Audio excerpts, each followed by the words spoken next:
Ladies and gentlemen, she was 26 and she was in love with a fellow doctor.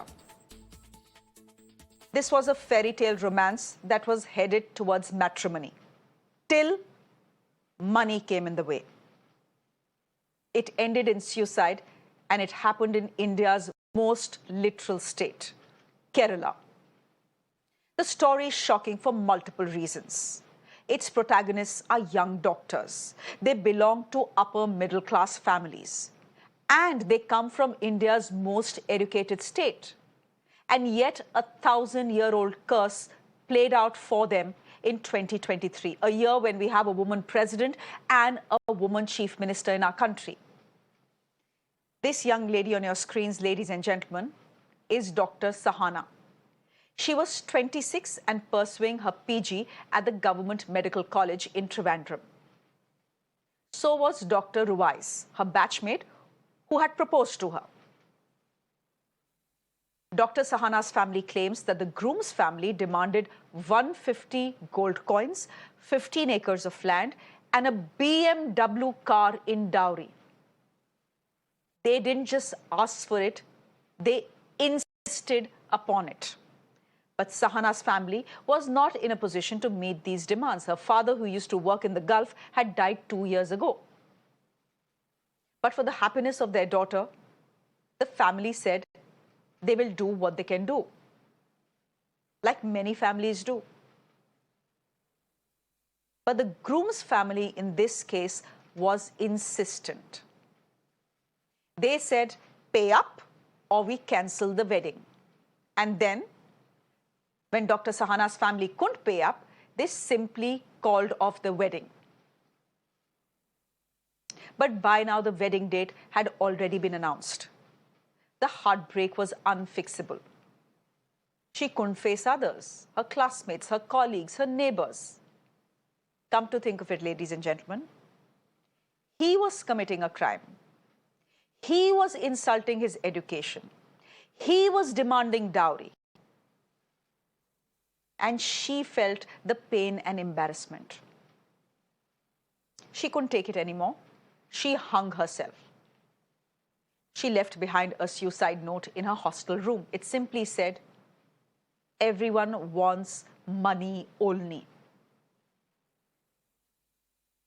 Cops have registered a case against Dr. Ruwais, that is Dr. Sahana's boyfriend, who just, by the way, was also the state president of the Kerala Medical Postgraduate Association, which is a body of resident trainee doctors. He has been suspended now from the medical college. He has also been taken into custody. The state's health minister, Veena George, has ordered a probe into the death of Dr. Sahana. She has asked the state Women and Child Development Department to submit a report on the allegations of dowry demands. Parvez Memon is a senior partner at MZM Legal. He's joining us on the broadcast. Vandana Shah is a lawyer. Swapnil Kothari is a senior lawyer. And Major Ravi is a filmmaker and director who is joining us on the broadcast from Kerala. Vandana Shah, I'm coming to you first. What is it that stands out for you in this story, in this heartbreaking story that is playing out from Kerala?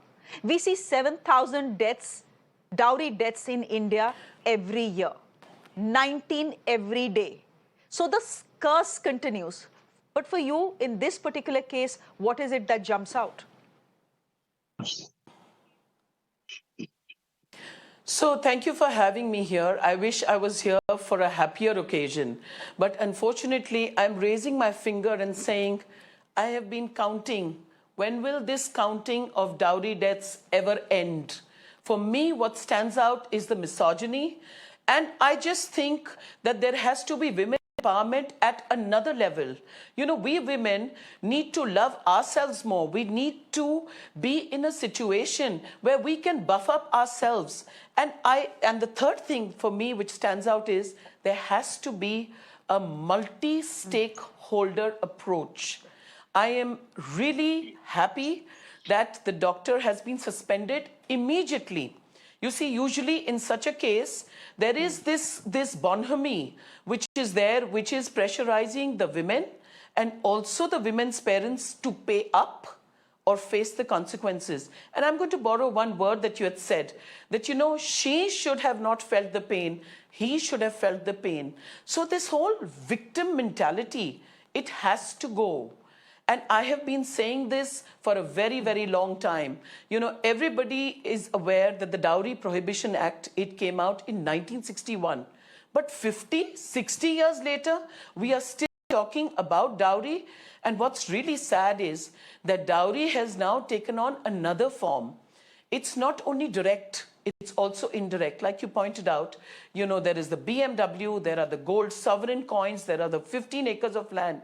So according to me, the thing that stands out most is that our society has failed. A socio-legal approach would have served well in this case. I'm not going on the education. And education is very different from being a doctor. That is education in college. What about your education at home? What is society telling you? And I've been saying for the longest of time, it is only a socio-legal approach which can help us to change the way all these problems, and by all these problems, I mean all the problems that are faced by women. You've also mentioned another misogynistic comment that you mentioned. I'm not going to go into that. So it is to be a misogyny has Dr. to Shah, go away, can I ask and that you, has to go through true awareness. Dr. Shah, I want to ask you something particular. I want to ask you something specific. My specific question is this. If you look at the dowry data that comes to us from across India, especially dowry deaths, the maximum numbers come from North India. The maximum numbers actually come from the state of Uttar Pradesh. Kerala is only 11. At least in 2022, there were, That's and right. this is NCRB data that has come out. Kerala reported only 11 deaths. I want, and mostly, again, I'm quoting a survey that tells us that in rural India, dowry is very, very common. In fact, 95% families say they have paid some form of the dowry or the other. वो cycle भी हो सकती है, but that constitutes it as dowry. To many upper middle class people looking at this story, they will think to themselves, oh my God, this still happens? Still happens in upper middle class families? Vandana Shah, you are someone who looks at divorces. You're someone who looks at these cases closely. Can you anecdotally please help me understand if dowry is common in upper middle class families as well? May I just tell you two anecdotes that are at the top of my mind because I've attended those marriages. So someone who's married to a man who is worth 5,000 crores, there is also dowry over there. The girl's father has paid for everything. The girl's father has actually taken everyone to Udaipur, followed by a very expensive function in Jaipur. And after that, he's also paying for the honeymoon. Now, a man who's worth 5,000 crores, does he need this? So that is a super rich. And upper middle class, it's extremely prominent. When I look at, I just recommend that I want to talk about the North. When in the North a boy is born, they say, congratulations, aapne crorepati ko janam diya hai. You know what that means? That you have given birth to someone who is worth crores. So all your problems have ended. Dowry has become a means of actually achieving an end. And I think it is the failure of the man. You see, it has become like an alternative source of livelihood. It's a very, very different thought that I have. That your son couldn't do well, so he's got a different source of a livelihood, which is get married to someone from a good family or not, but demand the dowry. So dowry is extremely prevalent. It is a misconception that dowry is only there in the lower segment. No, it is prevalent across India. Okay, I'm glad you clarified it, but Parvez Memon, the fact is, in this case, the boy was a layak boy. He was a fellow doctor. He's the one who proposed to the girl. He's the one who wanted to get married to the girl. We are calling it a dowry death. We are calling it a dowry suicide, but this really is murder. Indeed. I do agree to what you say, Shreya. In my personal opinion, this is nothing but a cold-blooded murder of a person who's allegedly claimed that he loves the girl. But what is he doing in return? He is putting a price tag to himself to the extent of asking 15 acres of land, a BMW, and 150 gold coins. Is this what he values himself for? Is he an educated doctor or an illiterate person coming out of something where he wants to sell himself in a bazaar? What kind of love do you express for a girl who's equally educated, a doctor? We have lost a life who could have been an asset to the society tomorrow. A young 26-year-old doctor has lost life because of an idiot like this doctor, whom I am failing in my words to condemn and express my agony over the situation. He should be dealt with utmost harsh laws, but unfortunately, within the parameters of law, there is no other way but to try him for abatement of suicide, for which the maximum punishment prescribed under law is 10 years. But if we look at it from a human angle, in my view, it is nothing less than a murder, and he should be punished for life, or at least even hanged for that matter, to set a deterrent example in the society. Parvez Memon, can I ask you, abetment to suicide is difficult to prove. In many dowry cases, and I was looking at figures from 2021, there was a conviction only in 35% cases, which, and all I'm trying to say is abetment to suicide is difficult to prove. But what about the Dowry Act?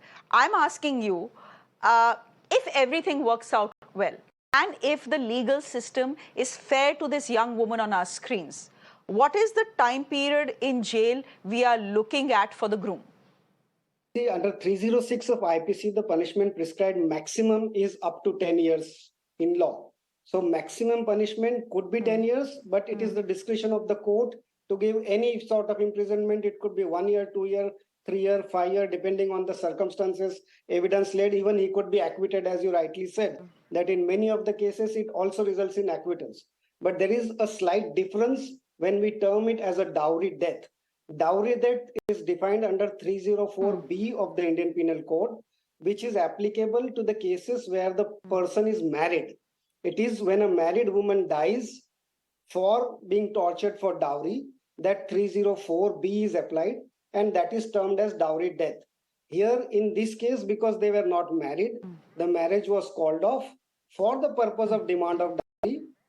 It will be only abatement to suicide under 306, for which the maximum punishment could be 7 years to 10 years. Okay. Okay. Can I just get in Major Ravi here, because Major Ravi comes from the state of Kerala. In fact, that is where he is joining us from. And I know a lot of people, Major Ravi, in Kerala are getting very emotional about what has happened. After all, this is a young middle-class family. This is a young 26-year-old doctor. People are looking at their own daughters, at their own situations and thinking, oh my God. Oh my God, the mother's probably thinking, maybe I should have paid a little more attention to my daughter. I wonder what the mother is going through, Major Ravi, right now. But do you feel a little anger at Dr. Sahana as well? Because it was not for her to carry the blame or the burden. It was her boyfriend who was asking for a dowry. It is her boyfriend who is committing a crime. It is her boyfriend who is dishonoring his education. And yet it was her who felt the pressure, so much pressure that she decided to end her life.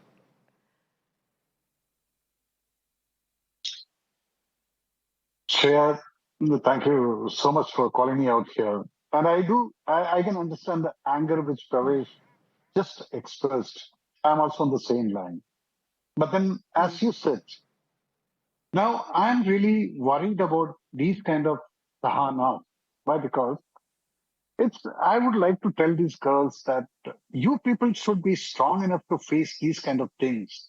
And now you have committed a suicide and gone. But the entire society is weeping for you. So please don't create these kind of situations for us, the girls who are listening to this discussion. Because if this guy has fallen in love with this girl and finally demanded dowry, means he definitely used, his parents. I put the blame under the parents. Why? Because they should be punished for than this boy. This boy is a typical politician, that is what I believe. But then fortunately, I proudly say that Kerala has got very minimal, like as we said the last year, we got only 8 dowry cases and deaths and all this thing because of education. And this action which has been taken by Ms. Veena, the health minister and the government and the medical association suspending him. Now, I would like to request the medical association that his complete license should be cancelled. He should not practice as a doctor. Why? Because he can do anything for money. If he has demanded so much of money as a dowry, he will definitely play with the life of a patient. So he should be totally dismissed from this profession. He should not. He should not be employed as, not even as a compounder, not even as a postmortem boy. He should not be even near the hospital. Why? Because he's a killer. So now another thing, the judicial system, I would like to request them, because the honorable court should take actions against these kind of cases. Promoter cases should be taken, and immediately the arrest should be registered and non-bailable for at least for 6 months. Then you take the case, like in Dubai and all. If it is a drug case, okay, then Major put Ravi, him in behind the bars. Hello. Major Ravi, for me, what is shocking for me is the fact that there is absolutely no fear of the law. Absolutely no fear of the law. You're completely aware of the fact, Swapnil Kothari, you're joining us as well. Just come in here. Completely aware of the fact that dowry has been banned in this country for the last 60 years now. Completely aware of the fact that it could land you up in jail. If the girl's family decides to go public, you could be behind bars. Yet, what Dr. is telling us is that dowry demands are very common, whether it's in the super rich or whether it's India's middle class or rural India. I understand that. I want to ask you, if there are 19 dowry deaths in this country every year and we are in the year 2023, does anyone have the right to turn around and say, oh, the dowry law is misused? You need to relook at the dowry law because it is misused. Look at why the dowry law is required. It's required for girls like Dr. Sahana. Right, Shreya. Well, you have done several debates before, and I have told you that it's not as much as no fear of the law, as much as in this case, it's no fear of the woman in question or women in question. Women have to stand up for themselves and say that pehle sati se pehchan, phir pati se pehchan, lekin ab hogi unnati se pehchan aur kal hogi gati se pehchan. It's very simple as that. They have to stand up for themselves and tell the man in question that, second, my parents will come later, but I'm opposing this. I do not want to get married to you. Only then the men will learn in this situation. Now, as far as the fear of the law is concerned or reversal of the situation is concerned, there are some cases where women misuse these provisions, but I don't think in this case applies. It's a clear-cut case. It seems to be, when I look at it first or when I read it first, it clearly shows me that Dr. Sahana was definitely a victim. Now, as far as coming to the legal wrangles is concerned, obviously abetment to suicide, Shreya, you know that 306 is extremely difficult to prove, and there is a seldom a victory in that case, or very rare that there are cases, because you have to prove, there has to be a tremendous proximity between the behavior of the accused and the death of the victim, or death of the complainant in this case, or should I say the complainant's death of the complainant as such. But I would suggest that as far as the amendment to the law is concerned, since 304B is the dowry death and it pertains to only post-marriage scenario, I would suggest to the government club this 304B, amend it in the sense to include it even for a pre-marriage scenario such as this. Let 304B, 306 and dowry prohibition section 4 run consecutively one after the other. So it's no maximum punishment, it's not only 10 years, but it runs one after the other. So agar isme nahi pakadte ho to isme pakado, isme nahi pakadte ho to usme pakado. So there are 3-4 concurrent sections running together at the same time, and then you try to tighten the noose. Because the law is such, since we follow the adversarial system of jurisprudence where we say that the innocent shall not be punished, let all accused go free, but an innocent shall not be punished. We follow that system. So the pure innocent has been proven guilty. So that being the evidentiary, should I say, obstacle in this case, the courts have to be very, very emphatic, and they can do so only pursuant to an amendment. Now, as far as there are some Supreme Court judgments, Shreya, that I'd like to point out where the Supreme Court has come down heavily also on the cops to say that just don't go ahead and arrest someone. I'm not talking about this case. I'm just answering the question that you asked me first. You have to investigate. You have to determine. First of all, you have to find out whether there was a dowry demand in the first place and have certain evidence at hand. Don't go just by suicide. I'm not being a devil's advocate. I'm just pointing out generically. Let me say that once again. No, I'm not looking at this case. This case is very clear-cut in my opinion. I'm just generally talking to answer your question, because these provisions or these laws which are there to protect women sometimes themselves have been used by women to, gain money or to extract money. And there are several evidences to that effect. But be that as it may, I suggest, Shreya, that amendment is extremely necessary and the police has to get hands down. And I believe that Mirror Now should not end this with one debate here. It should continue to follow day after day, week after week, possibly on this particular case, until you actually arrive at a certain, conclusion or a favorable conclusion. Let justice be made. If you remember, you all had done Mahul earlier. So that's what I'm trying to say. You were not there at that time with Mirror, you were there with CNN, but I'm just telling you. So, Shreya, this is the scenario. You have to pursue this. We'll leave it there for the moment. I'm glad we could. Yes, I understand what you're saying, and I also just, by the way, understand the anger, the grief of the mother. What is she going through right now? Is she thinking to herself, maybe I should have borrowed money, maybe I should have arranged that money, maybe maybe if I'd done it, my daughter would be alive today, happy today, getting married today. I wonder what is going on in the mother's head. But to all young girls watching, please know your rights, and please know that if a groom and his family are demanding dowry, they are simply not worth it. Report them if you can. If you don't want to report them, just walk away. They are not worth your time, effort or energy. We'll leave it there for the moment. Thank you very much, Parvez Memon, for joining us. Vandana Shah, thank you very much. Mr. Kothari, good to have you on the show. Major Ravi, thank you very much as well for joining us.